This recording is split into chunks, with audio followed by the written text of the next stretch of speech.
Hi, I'm Sean Stewart with homeschoolcounselor.com. School is in session.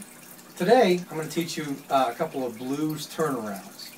These are some fun little things with flair that we can do to make the blues a little bit more fun. Okay, here is a typical blues turnaround. You're going to be playing on the typical 12-bar blues, and so on the 9th and 10th you're going to go down from your 5th chord, in this case a B, to an A, your 4th chord, and then back to your 1st chord, which is the root chord, and E. Okay? That's a real boring turnaround.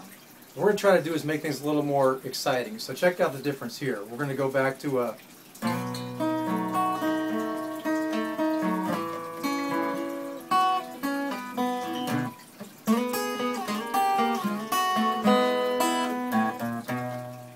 I was blessed to have grown up in Chicago, so I got to hear some great blues bands, and I even got to play with some too. Not that I was much of a player, but there were some good players there, and I just used to sing. But they showed me a lot of neat tricks, and I want to show you 4 good turnarounds today that'll add a lot of flair to your blues playing. Okay? The first of the turnarounds I'm going to show you today, I call the bass turnaround. I don't know the real name for it, but I call it the bass turnaround. So what we're going to do is, I'm playing an E. For most of today's purposes, I'll be playing an E to teach you. It's an easy blues key. I'm going to grab the E kind of bass note here off the 4th string, 2nd fret, and we're just going to walk up like this.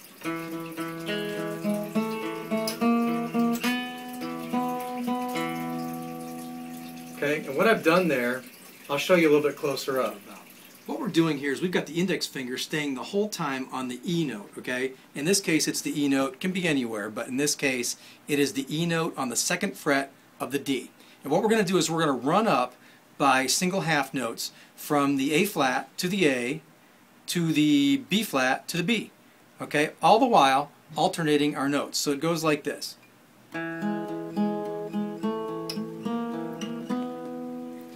Now for turn number 2. This is the one I call the Mike Riley turn because he taught me this in the Brookfield Blues Band in Chicago. So here's a closer look at the Mike Riley turn. What we're going to do here is we're keeping a constant finger picking on the open E. Okay? Leaving that one the whole time. And we're going to be falling down in half steps on these notes, on the B string. We're going to fall from the D to the D flat, to the C, to the B. So here's how it goes together. So those are the first 2 steps, and what I want you to do is I want you to kind of play those together. You can hear how it sounds when I play them together. Here we go.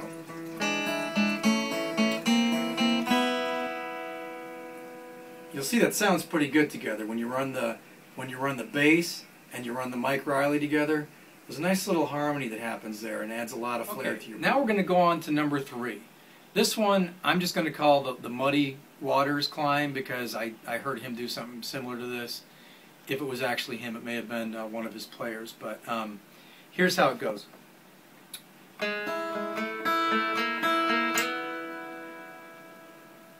Let's take a closer look at the Muddy Waters Climb here. There's nothing new in it, we're just using components of what we've used in the first 2, but it gets a definite different sound than what we've heard so far. What we're doing is we're keeping the E string as a constant open, okay, and we're alternating, we're climbing. It's a climb one that's going to go in half steps from your A flat to A, B flat to B. So when you put it all together, here's what it looks like. And last, for what I'm going to teach you in these basic turns, not that these are all of the turns, but just last for the basic turns, number 4 is what I call the ultimate turn, because I love this one. You can do so much with it. It's the one you heard me play to start off the whole section here, but it goes like this.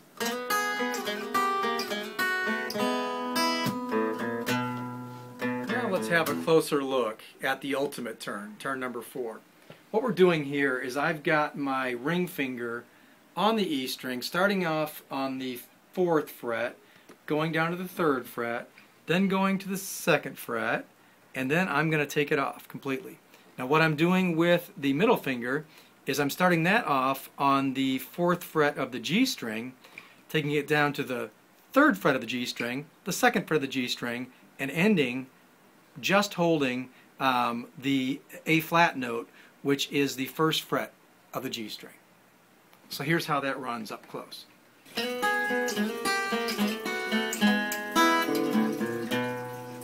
Now what I'd like to do is have you listen to both of those together while I play them together.